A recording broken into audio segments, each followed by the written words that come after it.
జరుగుతున్న మార్పులను బట్టి ఎక్కడికెక్కడ రోగులు కూడా వైద్యాన్ని సానుకూలంగా వాళ్ళకి అందరికీ అందేటట్టు ఈనాడు ఇక్కడ బ్రాకీథెరపీ ఏదైతే ఇంతవరకు ఆపరేషన్ థియేటర్స్ సపరేట్గా ఉండేవి, అలాగే వాడికి రేడియో యాక్టివ్ మెటీరియల్తో ట్రీట్మెంట్ చేస్తూ ఉండేవాళ్ళం. ఇప్పుడు అట్లా కాకుండా ఎనస్థీషియాకి ఏదైనా అక్కడికి ఆపరేషన్ థియేటర్కి తీసుకెళ్ళడం అలా జరుగుతుండేది. అట్లా కాకుండా ఇమ్మీడియట్ అక్కడే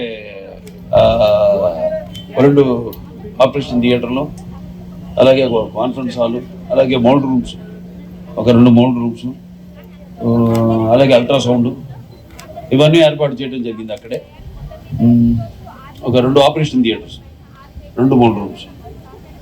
అలాగే ఈనాడు మళ్ళీ ఈ యొక్క క్యాన్సర్ స్క్రీనింగ్ ప్రివెన్షన్ బస్సుని ఈనాడు ప్రారంభోత్సవం చేయడం జరిగింది. ఇది 3వ బస్సు. అసలు దేశంలో మొట్టమొదటిసారిగా ఈ యొక్క క్యాన్సర్ ప్రివెన్షన్ స్క్రీనింగ్ అసలు మొదలుపెట్టింది Basavataraka Indo American cancer hospital and research institute 2007లో. అప్పుడు అయాకో అధ్యక్షురాలైన తులసి పోలవరపు గారు, స్వర్గీయ తులసి పోలవరపు గారు, ఆవిడ సౌజన్యంతో అప్పుడు ఇది మొదలు పెట్టడం జరిగింది. దేశంలోనే అప్పుడు మొట్టమొదటి cancer prevention screening van with mammography, digital mammography అలా ప్రారంభమైంది 2007లో.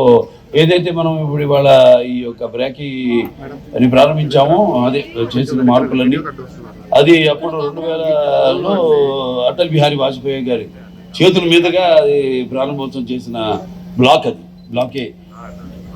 సో దాని తర్వాత ఈనాడు మళ్ళీ దీంట్లో 2వ వ్యాన్ వచ్చి SBI state bank of India వారి సౌజన్యంతో ఆ రోజు ప్రారంభించడం జరిగింది. తర్వాత ఇప్పుడు